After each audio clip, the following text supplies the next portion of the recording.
Hi hello. അപ്പോൾ ഇങ്ങനത്തെ ഒരു A4 ഷീറ്റും ഉണ്ടെങ്കിൽ നമുക്ക് ഇങ്ങനത്തെ ഒരു ഓർഗനൈസർ ഉണ്ടാക്കാം. ഗിഫ്റ്റ് ബോക്സ് ആണ് കേട്ടോ, ഓർഗനൈസർ അല്ല. അപ്പോൾ നമുക്ക് ആദ്യം തന്നെ മെഷർമെൻറ്റ്സ് കറക്റ്റായിട്ട് 4 സെൻറ്റിമീറ്ററിൽ തന്നെ നമുക്ക് എല്ലാം ഒന്ന് 4 സൈഡും ഒന്ന് ഞാനൊന്ന് മെഷർമെൻറ്റ് എടുത്തൊന്ന് വരയ്ക്കുന്നുണ്ട് കേട്ടോ.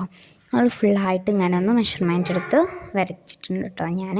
ഇനി നമുക്ക് സൈഡൊക്കെ ഒന്ന് ഫുള്ളായിട്ടൊന്ന് മടക്കി കൊടുക്കണം.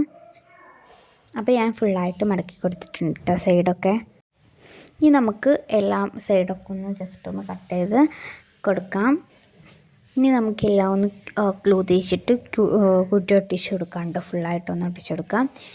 അപ്പോൾ ഞാനിത് ഫുള്ളായിട്ടൊന്ന് ഒട്ടിച്ച് കൊടുത്തിട്ടുണ്ട്. അപ്പോൾ ഇവിടെ പെട്ടി റെഡി ആയിട്ടുണ്ട്. ഇനി നമ്മൾ ക്യൂട്ടാക്കാനായിട്ട് നമ്മൾ കുറേ സ്റ്റിക്കേഴ്സൊക്കെ എടുത്ത് ഒട്ടിക്കുന്നുണ്ട് കേട്ടോ. ഹോം മെയ്ഡ് ആയിട്ടുള്ള സ്റ്റിക്കേഴ്സ് തന്നെയാണ്. എന്നിട്ട് നമുക്കിതിൽ ഇഷ്ടമുള്ളിടാം. ഞാനൊരു ക്യൂട്ട് കീ ചെയിനാണ് കേട്ടോ ഇടുന്നത്. അപ്പോൾ എനിക്ക് ഭയങ്കര ഇഷ്ടമായിട്ട് ഈ ക്യൂട്ട് കീ ചെയിന്. ഇനി നമുക്ക് ഇഷ്ടപ്പെട്ടവർക്ക് കൊടുക്കാം ഇത്. അപ്പോൾ ഇന്നത്തെ വീഡിയോ ഇത്രേ ഉള്ളൂ. ബായ്.